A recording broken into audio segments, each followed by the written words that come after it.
2024 নিৰ্বাচনত গোলাঘাট সমষ্টিৰ পৰা প্ৰতিদ্বন্দ্বিতা কৰিব গৌৰৱ গগৈয়ে। মন্ত্ৰী অজন্তা নেওগক পৰাভূত কৰিবলৈ সাজু সাংসদ গৌৰৱ গগৈ।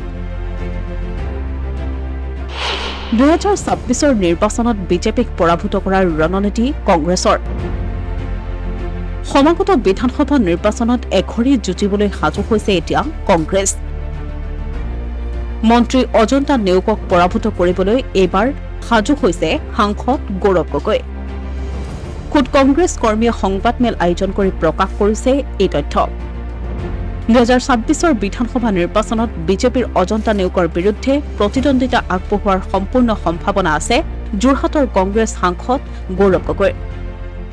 গৌৰৱ গগৈ ডাঙৰীয়া যিটো আমাৰ সাংসদ মহোদয়ৰ যিটো তৎপৰতা গোলাঘাট সমষ্টিক লৈ মিলি তেওঁ কিবা এটা চিন্তা কৰিছে, সেইটো কাৰণে আমি যেতিয়া প্ৰতিটো সময়তে গ্ৰুপবিলাকত আমি মিটিং কৰিলে তেওঁক আমি প্ৰেৰণ কৰিবলৈ তেওঁ কয়, ফটোবিলাক প্ৰেৰণ কৰিবলৈ দিয়ে। তো যিমানখিনি আমাৰ কাম কাজ তাৰ ওপৰত তেওঁ নজৰ দি আছে।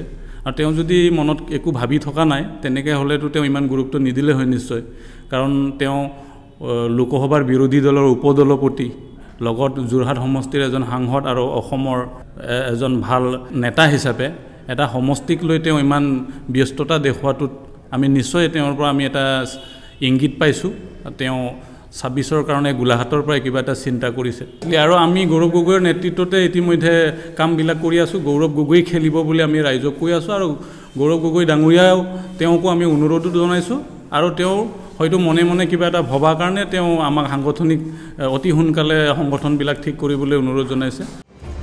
এক কথাত গোলাঘাট বিধানসভা সমষ্টিত মন্ত্ৰী অজন্তা নেওগৰ 25 বছৰীয়া আধিপত্য উফৰাবলৈ পূৰ্ণ প্ৰস্তুতি চলাইছে গোলাঘাট কংগ্ৰেছে।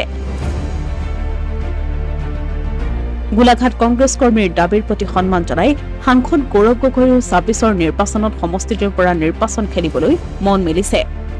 ইতিমধ্যে সাংসদ গৌৰৱ গগৈয়ে সমষ্টিটোত দলৰ সাংগঠনিক দিশ শক্তিশালী কৰিবলৈ ভাগে ভাগে নিৰ্দেশনা দিছে কংগ্ৰেছ দলৰ তৃণমূল কৰ্মীসকলক। শুক্ৰবাৰে গমাৰিগুৰি ব্লক কংগ্ৰেছ কমিটিৰ সম্পাদক নকুল মুছাহাৰীয়ে মেৰাপানীত এক সংবাদমেল অনুষ্ঠিত কৰি গোলাঘাটত গৌৰৱ গগৈৰ প্ৰাৰ্থিত্বৰ কথা ৰাজহুৱা কৰিছে। সম্পাদক নকুল মুছাহাৰীয়ে দাবী কৰা অনুসৰি গৌৰৱ গগৈ প্ৰাৰ্থিত্বৰ প্ৰতি উৎসাহিত হৈ শেহতীয়াকৈ কংগ্ৰেছ দলত যোগদানৰ জোৱাৰ উঠিছে। আমাৰ গোলাঘাট সমষ্টিত এতিয়া ৰাইজে কংগ্ৰেছমুখী হৈছে আৰু তেওঁলোকে কংগ্ৰেছ শূন্য হ'ল বুলি বেলেগ সময়ত কৈ আছিলে। যদি কংগ্ৰেছ শূন্যই হৈছে তো তেওঁলোকে ইমান ভয় খাইছে কেলে? কংগ্ৰেছে শূন্য হৈছে বুলি তেওঁলোকে কৈ আছিল যে গোলাঘাটত কংগ্ৰেছ শূন্যৰ দিশে গৈ আছে। যদি শূন্যৰ দিশে গৈছে, তেওঁ এজন বিত্তমন্ত্ৰী হৈ গোটেই অসমত তেওঁ আটাইতকৈ কম লিড দিছে তেওঁৰ এমপিজনক। তো তেওঁ তেতিয়াহ'লে তেওঁ যিমান প্ৰভাৱশালী তেওঁ নিজকে ভাবিছিলে সেইটো প্ৰমাণ ৰাইজে কৰি দিলে ইতিমধ্যে। এই খবৰটো পোৱাৰ পিছত কংগ্ৰেছ কৰ্মীও আমাৰ মাজত উৎসাহ আছে আৰু আগত আমাৰ যিবিলাক সাংগঠনিক মিটিংবিলাকত বৰ বেছি মানুহ মানে যিমান আহিছিলে, এতিয়া আমি দেখিছোঁ কিছুমান দলতে থকা মানুহ কিন্তু দলত সময় দিয়া নাছিলে। কিন্তু এতিয়া পঞ্চায়তত আমি যেতিয়া সভা সমিতিবিলাক কৰিছোঁ, কংগ্ৰেছত ভোট দিও দল কৰিবলৈ নহা মানুহখিনি এতিয়া ওলাই আহিছে। এঘৰি আমি সংগঠনৰ যোগেদি আমি কংগ্ৰেছৰ হৈ এঘৰি লাগিম বুলি তেওঁলোকে ওলাই আহিছে আৰু প্ৰত্যেকটো মিটিঙতে আমি মণ্ডল লেভেলত আমাৰ মানুহ আমি এতিয়া ভিৰ পাইছোঁ। প্ৰত্যেকটো মিটিঙত একেবাৰে কৰ্মী সভা এখন পাতিলেও 50-60জন মানুহ আমি পাই আছোঁ। সমান্তৰালভাৱে দীৰ্ঘদিনে নিষ্ক্ৰিয় হৈ থকা একাংশ কংগ্ৰেছ কৰ্মী হাতে কামে লাগিছে দলক শক্তিশালী কৰাত। ইফালে শনিবাৰে মন্ত্ৰী অজন্তা নেওগৰ দুৰ্গত আগন্তুক নিৰ্বাচনৰ ৰণদংকা বজালে যোৰহাটৰ সাংসদগৰাকীয়ে।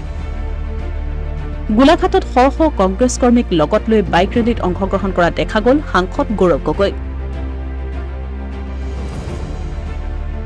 উল্লেখযোগ্য যে নিৰ্বাচনলৈ এতিয়াও যথেষ্ট দিন বাকী আছে যদিও অজন্তা নেওগৰ বিৰুদ্ধে গৌৰৱ গগৈ অৱতীৰ্ণ হলে 26ৰ নিৰ্বাচনত জমি উঠিব গোলাঘাট বিধানসভা সমষ্টিৰ পৰিৱেশ। অৱশ্যে শেষ মুহূৰ্তত সমষ্টিটোত অজন্তা নেওগৰ বিৰুদ্ধে কংগ্ৰেছ দলে কাক প্ৰাৰ্থিত্ব প্ৰদান কৰে সেয়াহে হ'ব লক্ষণীয়। অসমীয়া প্ৰতিদিন ডিজিটেল সংবাদ গোলাঘাট।